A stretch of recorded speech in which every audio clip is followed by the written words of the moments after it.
Hey everybody, Edward Kelly here, 1-8 Deadline, answering your bankruptcy questions.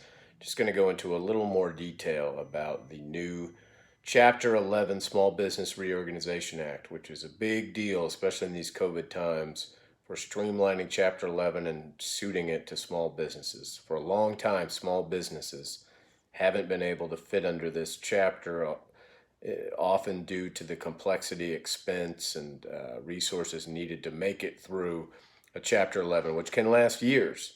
You generally see the bigger companies doing it. So, hence, just recently, they've added the Small Business Reorganization Act to Chapter 11 bankruptcy. As you recall, a Chapter 11 is specifically for a business, and specifically for a business to reorganize and continue operating while it works out its debts. Of course, this requires good management, assets, and creditors that'll work with you. Because typically in a Chapter 11, your creditors have almost as much say as you do in how your business is going to be run. You're what's called a debtor in possession.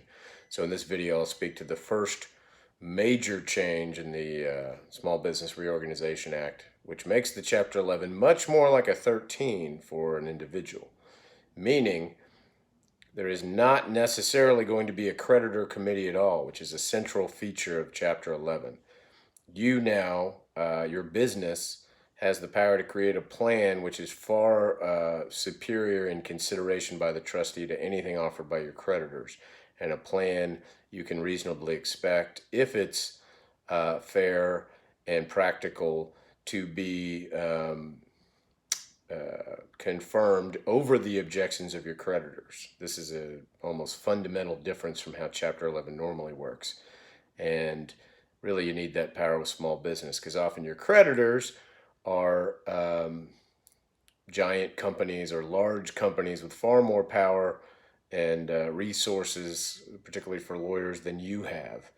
As in a 13, even though in those cases you're dealing with those mortgage companies and big car companies, you have the upper hand via the nature of the bankruptcy code. That wasn't the case with 11s, arguably. Now it is if you're a small business.